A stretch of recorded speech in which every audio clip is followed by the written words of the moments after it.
Bonjour à toutes et à tous. Merci d'être fidèles au rendez-vous de Cette, podcast.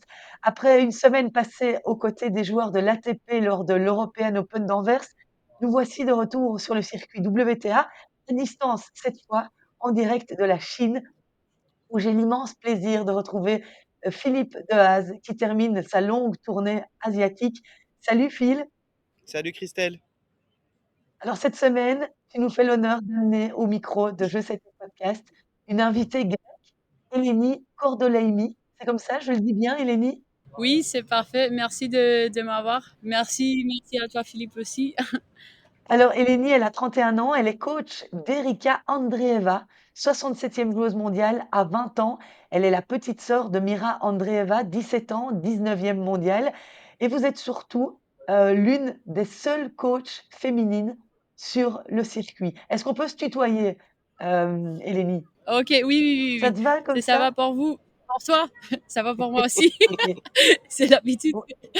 Et Eleni parle très bien le français. Elle nous fait l'honneur de s'exprimer en français, ce qui est super. Mais Eleni, si ça ne va pas, il n'y a pas de souci.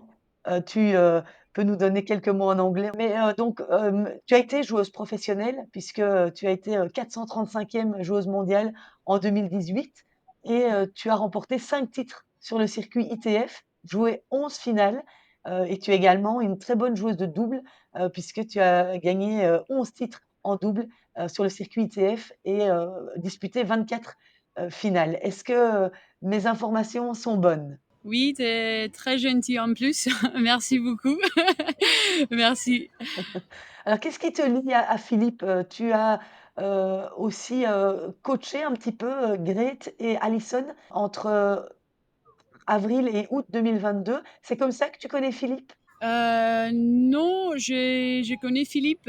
Ouais, j'avoue Philippe ici, mais non, I heard of you. Oui, Comment on dit ça t'as en entendu français? parler de moi? Oui. Ça, c'est un bon début, Ah, ça. vous Hein? parlez, tous les deux, vous parlez bien français, hein, bravo. Oui, mais j'ai fait 2 semaines avec Alison et Ret. C'était ma première expérience. Et c'était une belle expérience. En plus, c'était parfait pour moi parce que je learned Oui. beaucoup de choses. C'était une première expérience qui s'est faite comment? Comment est-ce que tu as pu commencer à coacher alors que tu n'en avais pas d'expérience au départ? Oui, c'était la première expérience à ce niveau. Moi, j'ai commencé à travailler en Belgique 2020 Mmh. et j'ai fait 2 ans en petit club à Zaventem, c'est 20 minutes de Bruxelles. Et après le deuxième an, j'ai reçu un message de Red. Elle m'a dit ah, tu veux parler avec mon coach qui c'était Anne Ouais. Vries à ces moments. Et moi j'ai dit oui, bien sûr. Et elle m'a proposé de commencer à travailler avec eux, de faire des semaines. Et j'ai fait ça et j'ai accepté et c'était parfait, oui. C'était juste le deuxième an que je suis été en entraîneuse, en fait. Alors, j'avoue, beaucoup de chance, on peut dire ça. Ouais. Pardon mon français, hein, j'essaie de parler, mais Très bien, c'est pas facile. c'est très bien. On te comprend très bien, pas de souci. Parfait. Et pourquoi la Belgique au départ? Parce que la Grèce, c'est beau quand même. Oui, la Grèce, c'est bon, mais moi, je suis été en train de trouver autre expérience Ok. à notre pays. Oui, c'est pour ça que j'ai choisi, oui, d'aller en Belgique, en fait. Et toi, Phil, tu as connu Eleni à ce moment-là ou tu l'as rencontrée là sur le circuit? Eleni, je l'ai croisé un peu sur le circuit. On a eu un contact indirect avec une fille dans des séances de sophrologie. On n'est pas proches pour le moment, mais on se côtoie et on se croise. Et moi, j'étais vraiment, parce que la semaine dernière, on a discuté on a essayé de répondre à la question, hein, par rapport au travail des femmes au rôle des femmes dans ce métier. pourquoi il y en avait peu. Et donc j'ai été trouver Eleni en disant tiens, ce serait vraiment chouette de venir un peu témoigner de tes difficultés, de tes projets. Et comme effectivement tu le disais dans ton introduction, il y a peu de filles qui font ce travail et ce serait intéressant d'expliquer à Eleni pourquoi, qu'est-ce qu'elle pense par rapport à ça, pourquoi il y a peu d'impact, pourquoi il y a peu de femmes qui s'engagent dans le job. Donc voilà, c'est l'opportunité pour Cette, podcast de pouvoir amener une invitée prestigieuse, mais aussi différente des autres invités parce que c'est une femme et dans un monde d'hommes, malheureusement. Oui, et ça, c'est vrai que Philippe nous avait expliqué la semaine dernière que la raison pour laquelle il y avait peu de femmes, c'était principalement familialement, parce que c'était difficile pour une femme de s'investir quand on a des enfants, de voyager beaucoup. Est-ce que c'est ça pour toi qui rend les choses compliquées ou c'est aussi parce que c'est un monde où la femme n'a pas beaucoup de place? Moi, je pense que les choses sont nombreuses. Peut-être que c'est parce que un joueur ou une joueuse a plus de sécurité avec un homme. Peut-être que c'est parce que c'est l'étape de hitting partner pour un homme. On dit Oui, ça? donc pour que ce soit bien clair, donc il y a en fait beaucoup de hitting partners, donc des partenaires d'entraînement qui deviennent des coachs. Et donc en fait, ils sont assez jeunes en général, ils ont un très niveau tennistique.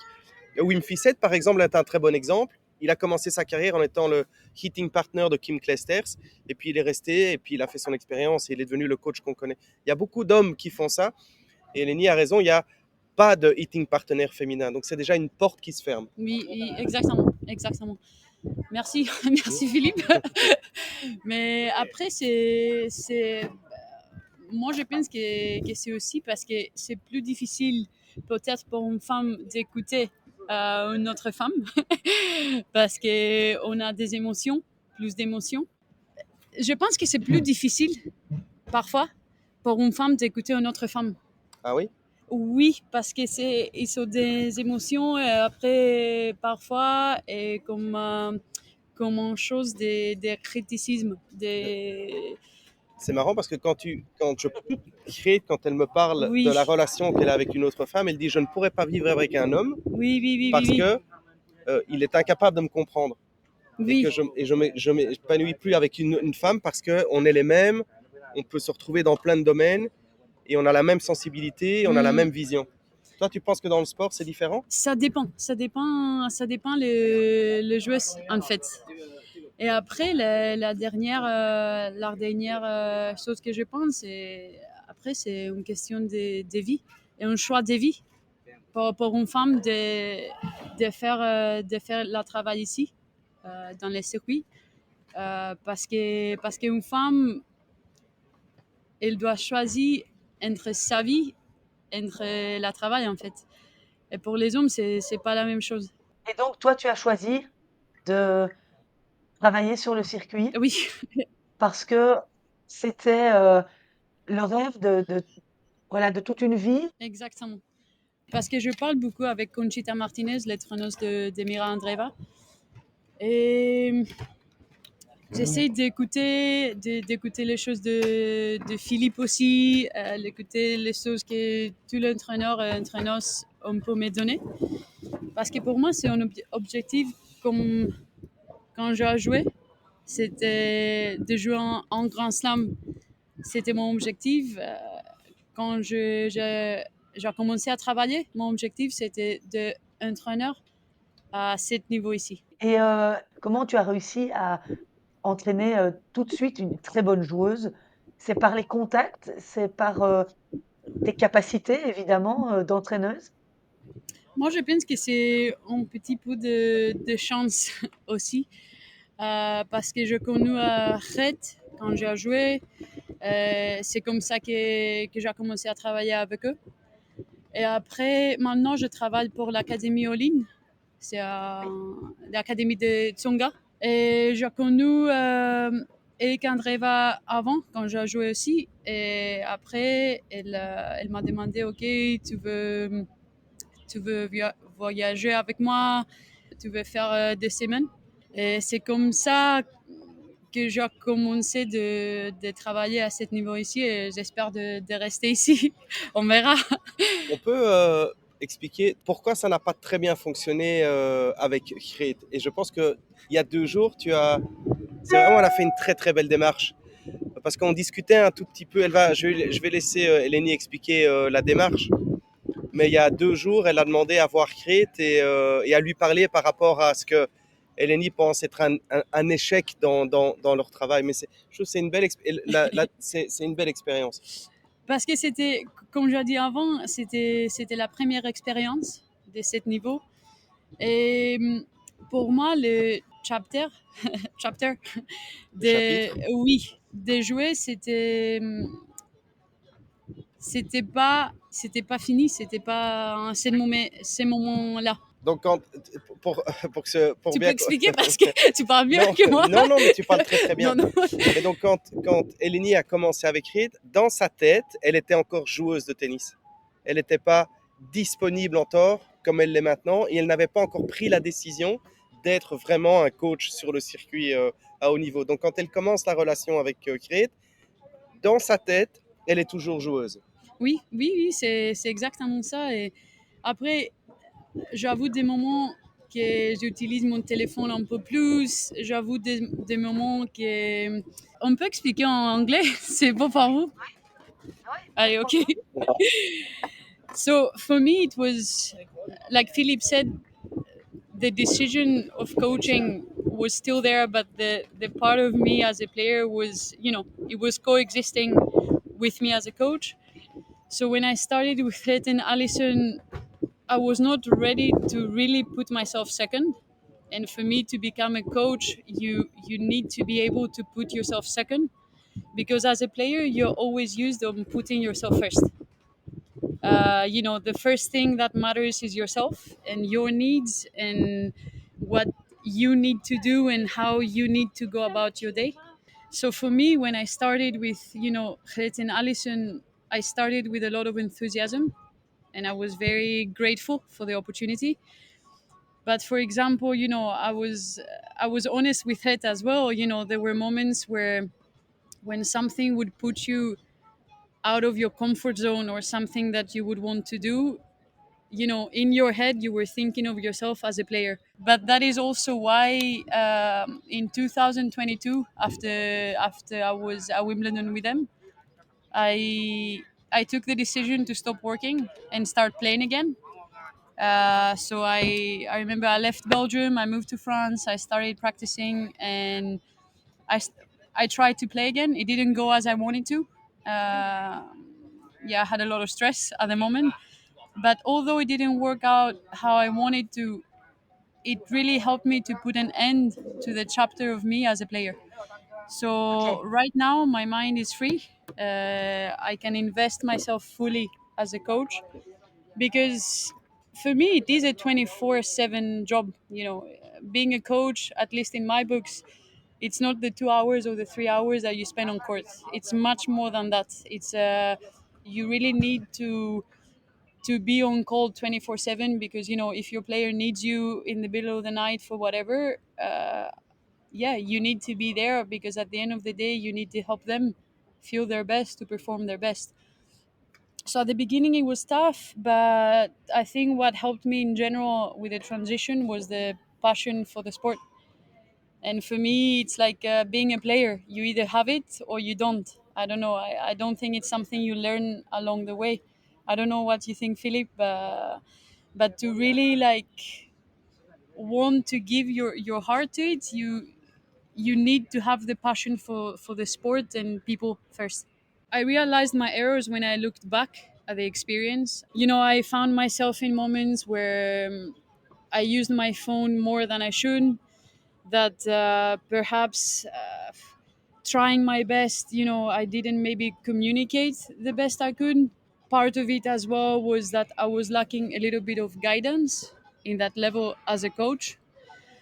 So, when the experience finished and I looked back, I said, you know what? Yes, maybe I used my phone. Maybe I didn't do this right. Maybe I could have done this better to be more disponible emotionally and mentally for them, because you really need to give your soul to the player. That's how I see it.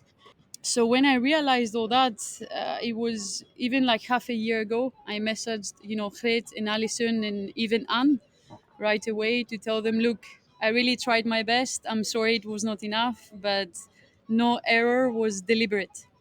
And now that I saw Fred again, because I like face-to-face communication, so I really wanted to speak to her face-to-face and to tell her that, look, I tried my best. I'm truly sorry that maybe it was not up to your expectation. But yeah, it was a great learning experience for me, and it gave me a lot of tools to do things right with this experience, with this opportunity that I have now. Why did you choose so early to quit tennis? Because you were only young. That was 2 years ago, right? Yes. Tu parles bien anglais, hein? Bravo. In fact, I didn't choose. It was more like a force because of money. My budget when I was playing for the year was about 10,000 for a year, and I was so lucky because the coach that I had is the current coach of Mattia Bellucci. He's Italian, and he told me, "Look, keep the money for your tournaments and don't pay me." And it was a great, the way he taught me things. It was a great lesson for me as well to do things now as a coach, because not many people would do that nowadays. And I posed 3 questions to myself in 2019, because that's when I stopped. It was, can I invest more money in my tennis? And the question was no. If I don't invest more money with the things I have now, can I really make it to, even the next step, which was top 200 or top 150? And the question was again no. And the third question I asked myself was if there is a way for me to find more money. And I tried. I contacted 40 multinational companies based in Greece, and yeah, I had no help. So again, the question was no. So I said, okay, it's time for me to stop and really start But that coaching. means that as a coach, you can earn a little bit more than as a player. As a coach, for sure, you don't have the expenses that you have as a player. Okay. When you're playing, even in terms of like sponsorship, when you're like in my age, as I was 28 years old, 27, 26, and it's very tough to even find, clothing sponsorships or racket sponsorships or, things that help you with the basic that you need. So then you of course have like all the other expenses, traveling. And when you travel with a coach, which was not my case, because I could afford my coach in like 1 or 2 weeks per year. So as a coach, you don't have the expenses of traveling anymore. You don't need the equipment that you did as a player. And I feel like as a coach, although you don't need those things, you have those things. I don't know what you think, but Mhm. not having a clothing sponsorship is okay for a coach, but yet it seems like easier to get that help as a coach than as a player. And I think players do need more help at that level, 400, 500, 300. They need more help of companies to support their dreams and their goals. Moi, je voulais te demander, Phil, c'est quand même incroyable d'avoir là devant nous l'exemple de quelqu'un qui est peut-être extrêmement doué tennistiquement aussi, mais qui, par manque de moyens. Oui, et il y en a beaucoup qui sont dans le cas quand même, hein, dans les pays qui n'offrent pas des structures aussi développées que chez nous, par exemple, ou en France, ou même en Italie. Mais je pense à Chypre aussi, la Grèce et bien d'autres pays. Beaucoup de pays africains aussi, enfin, où le développement sportif n'est pas à la pointe. Il y a beaucoup d'athlètes avec un potentiel énorme qui malheureusement ne peuvent pas arriver au bout. Et ce que dit Eleni, c'est juste, c'est que l'argent, c'est toujours le nerf de la guerre. C'est ce qui permet de se développer en tant qu'entreprise. Et un joueur de tennis, c'est une petite entreprise. Donc, si elle veut se développer et arriver à atteindre ses projets, il faut engager des gens, il faut voyager, il faut investir dans du matériel, Et ça, sans argent, c'est pas possible. On ne le répète que trop peu souvent, mais le tennis est un sport qui est horriblement cher, horriblement cher. Aujourd'hui, un jeune qui a 14 ans, 15 ans et qui veut commencer, il faut qu'il ait 40, 50 000 euros par an, minimum à 14-15 ans. Et puis, ça ne fait qu'augmenter. Et c'est une des raisons pour laquelle aussi beaucoup de parents voyagent avec leurs enfants au début, en tous les cas. C'est parce que ça coûte moins cher. Il ne faut pas engager un coach, il ne faut pas engager un entraîneur, il ne faut pas doubler les chambres. Et donc, on limite quand même fortement les frais. Mais l'argent, oui, c'est pas. J'enfonce une porte ouverte, mais l'argent, c'est le nerf de la guerre. On peut récupérer l'investissement si on s'en sort, ça c'est certain, mais très peu s'en sortent. Oui, je suis d'accord. Et après, quand des parents ils demandent tu penses que mon fils ou ma fille peut jouer en circuit, elle a des talents. Talent. Oui, pour moi, les talents, c'est la deuxième chose. La première chose, c'est une question d'argent, en fait. Parce que, oui, si tu veux faire les choses correctes avec un entraîneur, avec un préparateur physique, avec un psychologue, avec toutes les choses qu'un joueur a besoin, oui, c'est difficile. C'est difficile de faire sans beaucoup d'argent, en fait. Quel budget il faut compter pour être un joueur de tennis sur une année? Alors, c'est difficile à répondre parce que ça dépend quel joueur de tennis. Est-ce que c'est un joueur de tennis qui est en junior ou c'est un joueur de tennis qui est sur le circuit? Parce que quand tu es sur le circuit junior quand même, le calendrier, il peut, les déplacements, tu peux les réduire un tout petit peu. Tu n'es pas obligé de partir en Chine, par exemple, tu vois, sur la fin de l'année. Donc, c'est le calendrier qui va donner quand même une partie de la température. Rares sont les juniors qui voyagent avec des coachs à temps plein aussi. Ils ont des entraîneurs, les entraîneurs se déplacent sur certaines compétitions, mais tu peux réduire un tout petit peu les coûts quand même.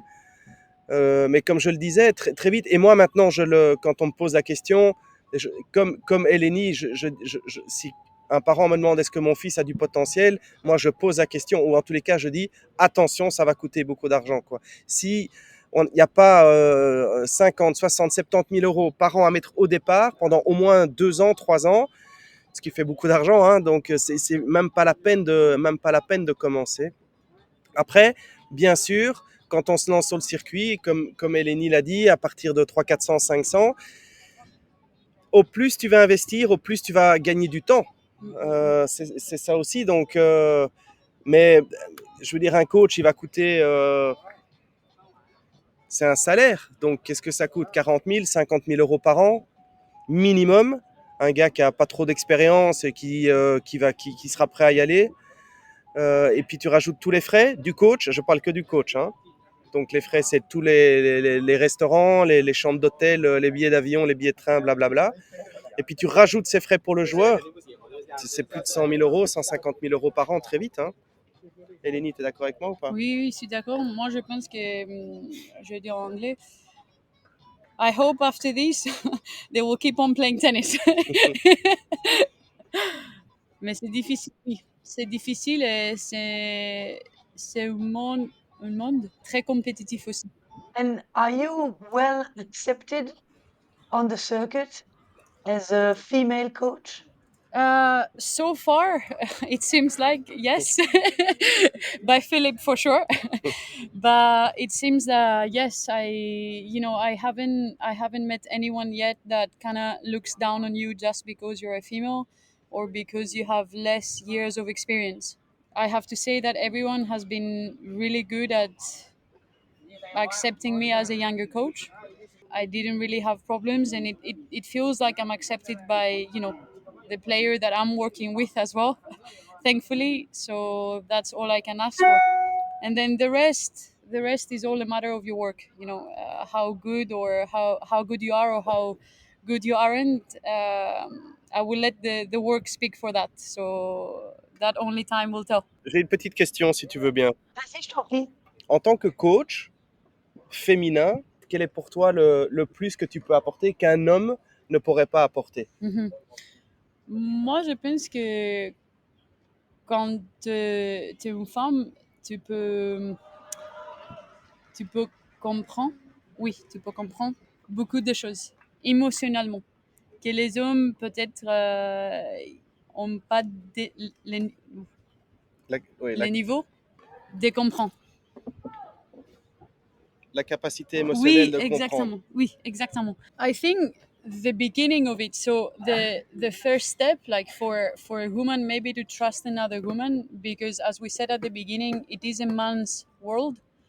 I think now you see a little bit more and more female coaches, but until that change becomes more stable, I think there's always the question of whether a female coach can offer as much to a player as a male coach. So once that step is passed, OK. and once a player um, has confidence in the coach for the work they do and not on their sex, whether it's a man or a woman, after there is many more advantages I feel that a woman can have as well, which is, as I said before to Philip, to understand more in depth, the emotions, and to understand maybe how to use the words properly and when to use, certain words. Because yeah, a woman's world is way more complicated. So I think that in fact sometimes when a woman works with a man, it can also be less complicated even. So I mean, when a male player works with a female coach, It doesn't happen often, huh? yeah, not at all.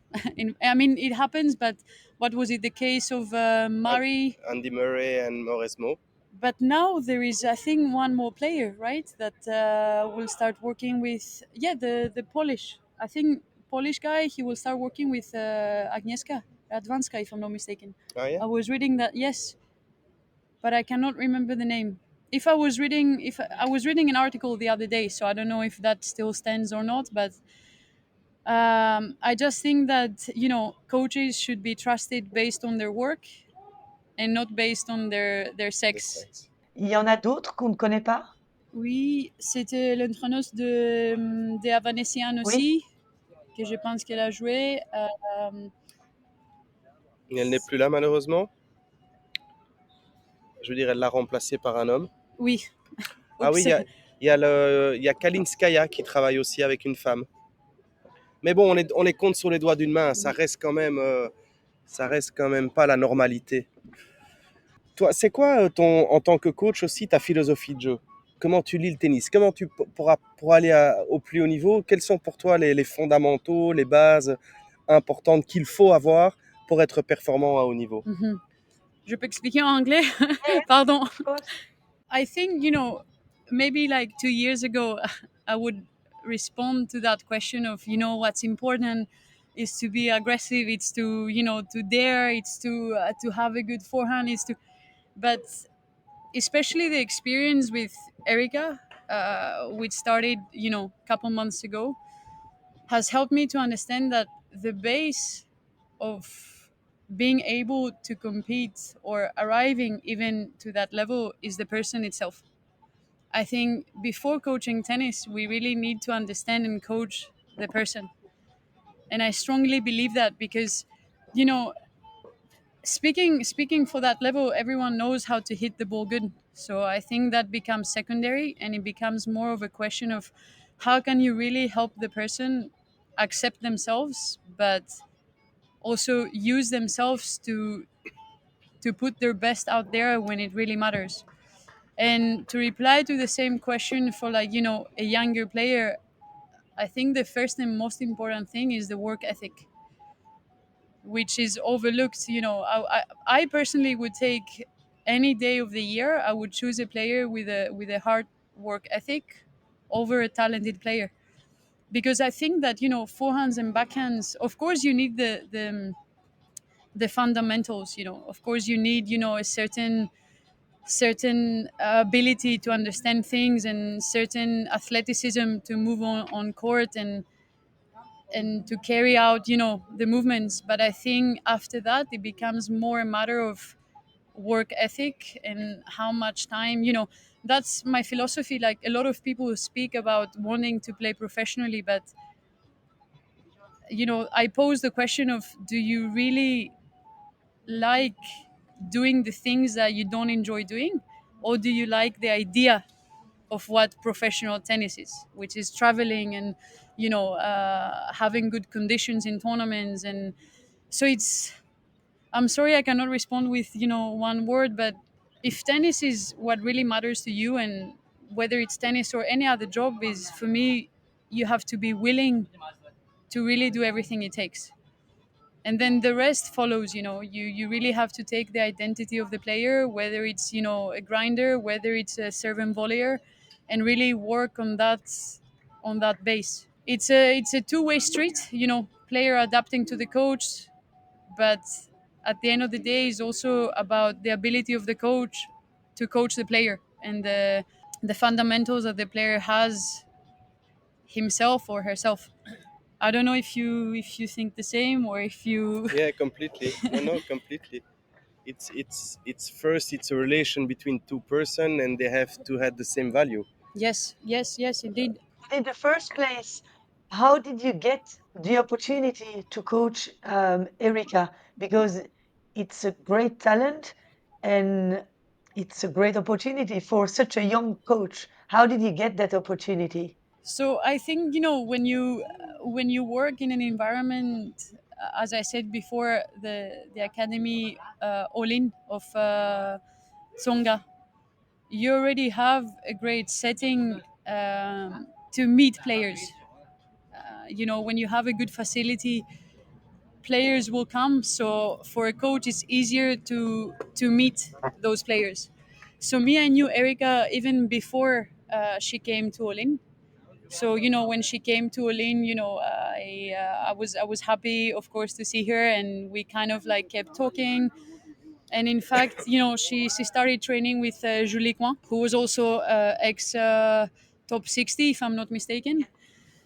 So one day I remember that Julie's kid got sick, and she asked me to fill in. So I had my first session with Erika.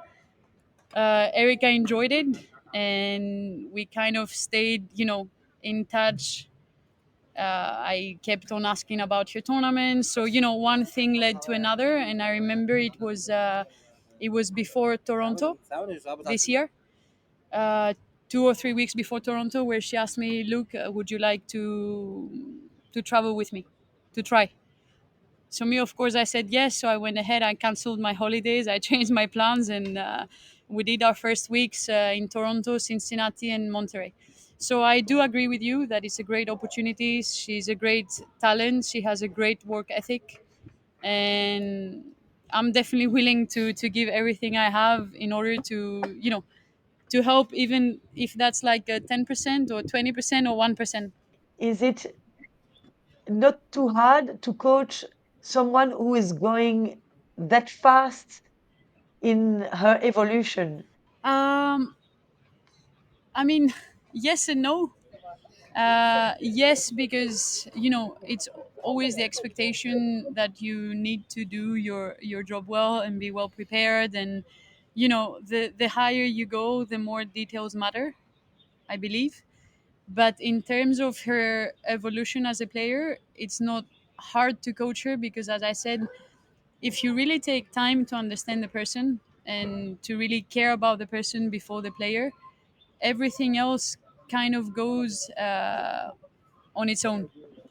So when you truly care about the person, and you try to be there for them, and the player, because I think the player feels when a coach is there for them, and the coach cares about them as people, and when the coach is there just for when they make finals.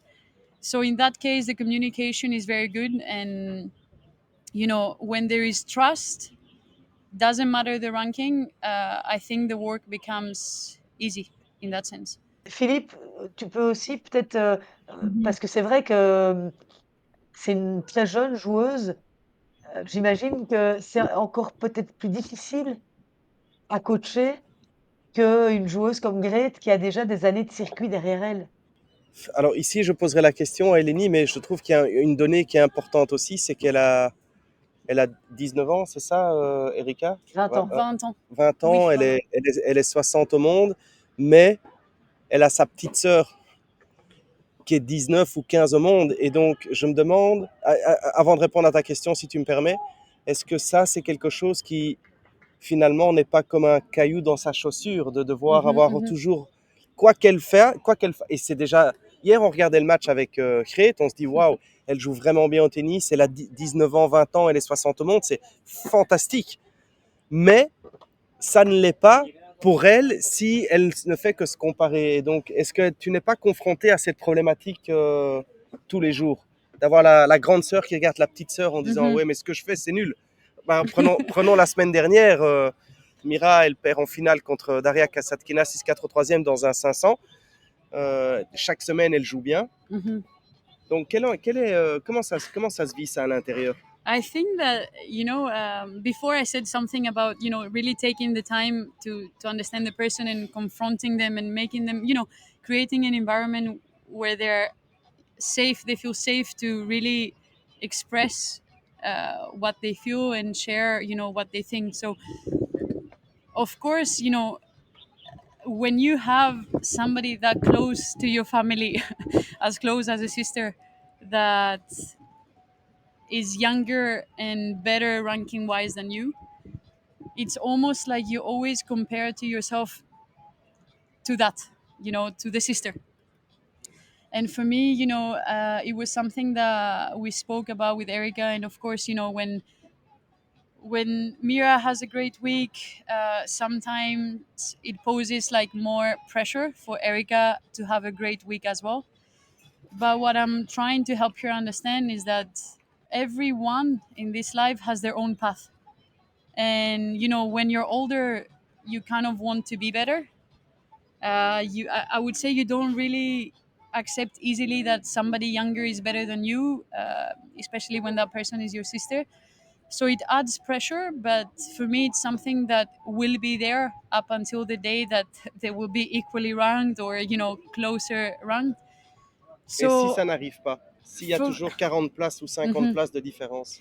for me, you cannot change the facts. You can only change how you face those facts. So it's a matter of choice. Either you choose to really focus on that and really compare yourself to somebody else, or you choose to see the side of, I mean, let's look at that way. In any other profession, if you're at top 60 in the world, you consider yourself very successful.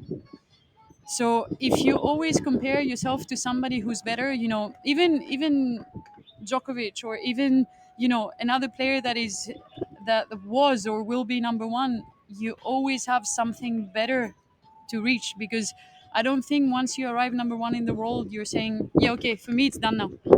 You always have something better to, or something more that you want to achieve. So then for me, it becomes a matter of not comparison, because when you compare to that level, it can really, quote unquote, kill you, destroy you, because you take the pleasure of competing and playing out of the sport, in fact.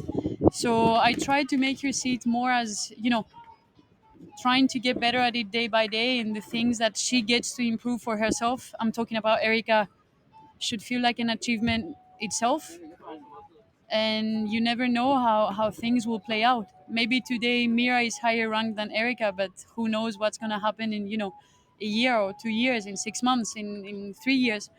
So then long term, when you look at it at the finish line, what's more important is to focus on yourself, because that's when you're able to really reach your maximum potential. On a parlé d'Erika, mais quelle est l'attitude de Mirra vis-à-vis d'Erika? What is the Oui, position of Mira? quelle est la position de Mirra par rapport à sa petite sœur? Sa grande I sœur. think that when you're younger and better, you don't really compare yourself that much. You don't really look back, let's say. For me, I would say it's a bit easier. Maybe it was not easier when they played against each other, which was it was the first time they played against each other 2 weeks ago, and it was not pleasant for either one of them. So when when Erika sometimes goes in that path of trying to compare herself to Mirra, sorry about that, Mirra, if you're listening, but I remind her, but look, officially you're 1-0 up at the moment.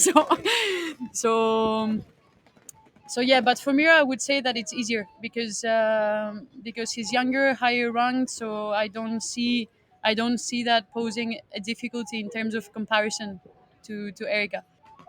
But maybe it adds a bit of extra fire, as she might want to stay the higher rank. So I hope she keeps on working hard and Philippe, par rapport à la question que je te posais, qu'effectivement, une joueuse aussi jeune, c'est peut-être plus difficile parfois à coacher ou pas spécialement? Non, je pense que la difficulté du travail ne vient pas de l'âge ou du classement ou du niveau tennistique. Je vais rebondir sur ce que disait Eleni, c'est plus une question de capacité à gérer les attentes, à gérer la pression, à gérer finalement aussi le day-to-day, parce que une semaine n'est pas l'autre. Je croisais ce matin et je discutais avec le coach de l'Ancienne, qui a fait qualifier, gagner la semaine dernière au tournoi Osaka. de Osaka.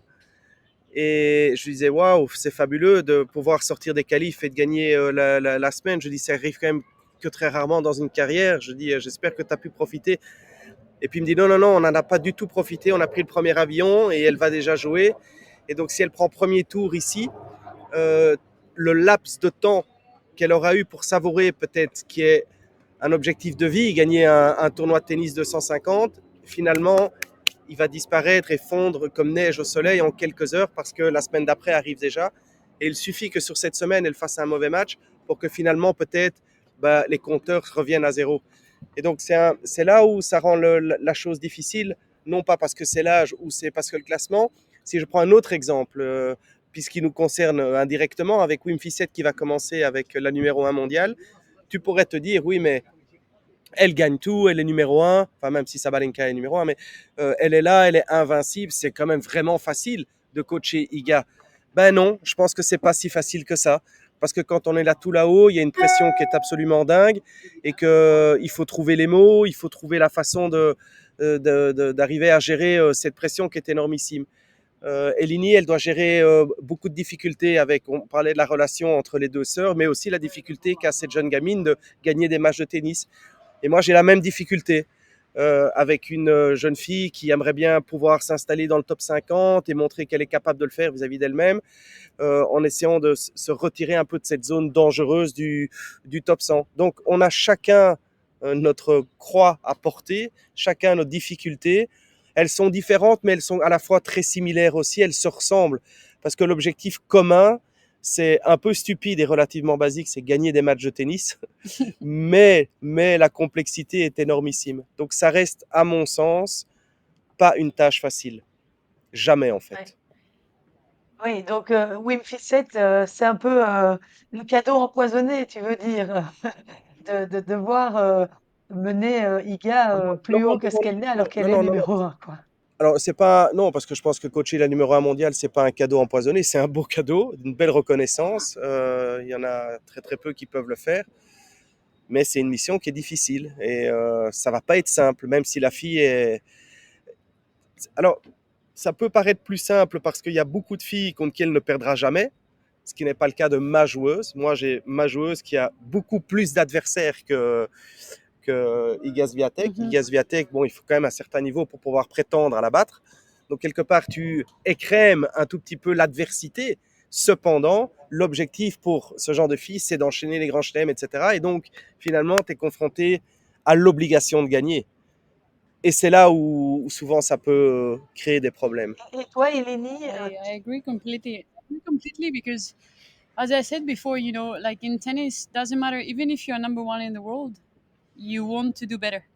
So in the case of Iga and Coach Wim Fissette, I think it's a blessing and a curse. I mean, of course, a blessing because She was number one in the world. She has achieved many great things already, but it's also a big pressure because a player that has been number one, a player that has won the things that Iga has won, as a coach, you have the pressure of, okay, that's her kind of average. Like, I need to do, my normal job is to have her stay there, and I'll make her better by helping her to win more. So I don't think that it's that easy as taking the number one on the world in the world and okay, like, job is done. But how do you keep that person number one in the world? Because as Philip said, she has some players where she doesn't really lose against. So what if under your watch, the player loses against that other player? It's yeah, I think it's a bigger pressure than coaching somebody that is non-ranked. In fact, definitely bigger the pressure. The Oui, pressure. et où personne n'attend les résultats finalement. Quand tu coaches quelqu'un qui fait des beaux résultats, tu dis oh c'est beau, il a bien joué cette semaine. Mais s'il gagne pas 5 fois de suite, c'est normal. Mmh. C'est très juste. Oui, il n'a pas le droit. En fait, tu n'as pas le droit de perdre. Et c'est un autre challenge, mais c'est probablement très difficile. Je ne l'ai jamais eu, mais j'imagine que quand tu coaches quelqu'un qui ne peut pas perdre, ça ne doit pas être de tout repos mentalement. Mhm. Toi, Eleni, tu as des modèles de coach? You mean like Moi. Philippe? Ça c'est sûr. Philip is a category by himself. So, and then the rest of humanity. No, but like, speaking of the player that Philippe had the sophrology sessions with, who is also a player. Like, I will mention the name. Her name is Alice Rames. She's French. Um, I've heard great things, and even though I didn't meet him, I heard great things for Philippe, and even the time that you have put in mentally, and Red has spoken great about you, by the way, so I guess that helps. On how good he's mentally and psychologically. I think that already puts him in my list of coaches that I want to learn from, because for me, when a coach really cares about the player, I automatically want to learn from them. And I have a lot to learn. It doesn't mean because, yeah, I'm with Erika and it's my second, let's say, opportunity and experience that, and because I've done, a few tournaments in that level, that, okay, I'm set and I know everything. I have so much to learn. And the, I cannot mention like a specific name, but for me, any coach that really cares about the player has something to offer. Philip maybe knows more in one domain than another coach. Maybe from another coach, you have a conversation of 1 hour and you take that one thing away that can help you become like 10% better. So I just think that there's not one coach that knows more than the other. We all know things. And I just believe we need to be open to share so we can all get better. Est-ce que tu aurais Yeah. envie ou est-ce que tu serais capable de coacher un homme? In fact, my first year at the academy, I coached a guy. I mean, a junior, 16 years old at the time, and I don't think that I would have a hard time with it, because I believe that as long as your job is methodical, and as long as you believe in what you're doing first, then the player is going to believe in what you're doing. Doesn't matter if it's a guy or a girl or whatever it may be, but if you're methodical and you're there for the player and you really detailed, and your work story is really detailed, then I don't see a problem in a coach coaching like a man or a woman. So in that sense, I personally have no problem to coach a guy as well. Then of course I cannot control, if the guy will trust a female coach, but all I can control is my part. And yeah, if I'm well prepared, I don't see a question in it. Tu en as parlé, tout à l'heure, puis on est passé sur un autre sujet, mais quel pourcentage de temps ça te prend de gérer, par rapport à Erika, sa relation avec sa sœur? Est-ce que ça prend beaucoup de place dans ton coaching? Not really, because it is a part of, like any other day when you're on court and you speak about a forehand, and when you are off court, and maybe you speak about emotions. Sometimes it is part of it. Like, sometimes, like last week, as Philip said, Mirra made finals, so Erika, it kind of motivated her as well. She wanted to do good this week too, but not in a comparison way. OK. So it doesn't really take time away from coaching, because it is part of coaching. It is part of her situation. It is part of of her experience and what she's dealing with daily. Both of the sisters, Mirra with Erika, Erika with Mirra, and the dynamics of the family even. So yeah, it is part of the job. So I don't see it as taking away time, from something. I consider it more, okay, it is a part of the job, and if one day we need to spend more time talking about forehands, great, and if another day we need to spend more time talking about this subject, then it's okay as well. But it's no lost time in that way. Psychologiquement, c'est un exercice, hein? C'est un beau cas d'école pour toi, qui aime bien tout ce qui est un peu mental? Oui, c'est un challenge pour Eleni, c'est un vrai challenge. Et je pense que l'idée, c'est de toujours arriver à trouver. Elle a un potentiel énorme, je trouve. Moi, je t'écoute, c'est super intéressant et je trouve que tu insistes beaucoup sur l'humain et moi, ça me touche beaucoup parce que finalement, le tennis, c'est un peu une excuse pour rendre cette jeune fille meilleure dans ce qu'elle fait avec cette éthique de travail, comme tu l'expliquais. Mais c'est vrai que c'est un vrai challenge et souvent j'y pense, je me dis waouh, c'est quand même une mission compliquée parce qu'il n'y a rien à faire. L'ombre de sa sœur est toujours là. Alors, comme Eleni l'explique, c'est qu'il faut arriver à ne pas en faire une ombre, mais plutôt un rayon de soleil ou en tous les cas une lumière ou un guide, qu'elle le voit comme quelque chose qui l'amène et qui la pousse vers l'avant et pas quelque chose qui la met dans l'ombre. Même si théoriquement, le ranking fait qu'elle est un peu en dessous, mais ça reste, ça peut être un aimant aussi. Et donc, c'est un gros travail, ouais, c'est un gros travail de ne pas se comparer, de ne pas vouloir se comparer. Mais je pense qu'elle va s'en sortir parce qu'il faut en parler. Je pense qu'il ne faut pas mettre la poussière sous le tapis. Il faut juste, la réalité, elle est là et c'est une belle réalité. Ça reste quand même, enfin, il y a deux sœurs qui sont dans les meilleures joueuses du monde. Donc, je veux dire, le modèle est magnifique. Il ne faut pas l'oublier. Mais après, il faut l'utiliser comme une force. Ça va être le challenge pour Eleni.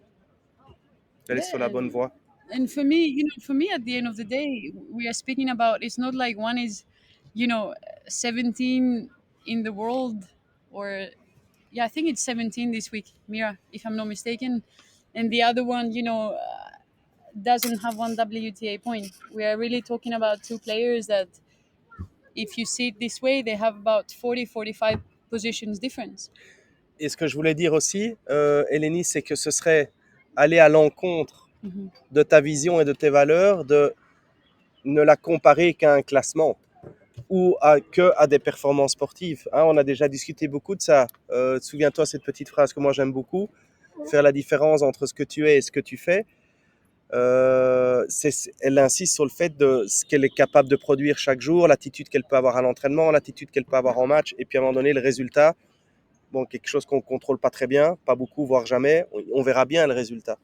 Mais ce serait aussi une erreur de mettre un prénom, un ranking, un prénom, un ranking. Ah, ce prénom-là, celle-là, elle est plus forte parce qu'elle a un meilleur ranking.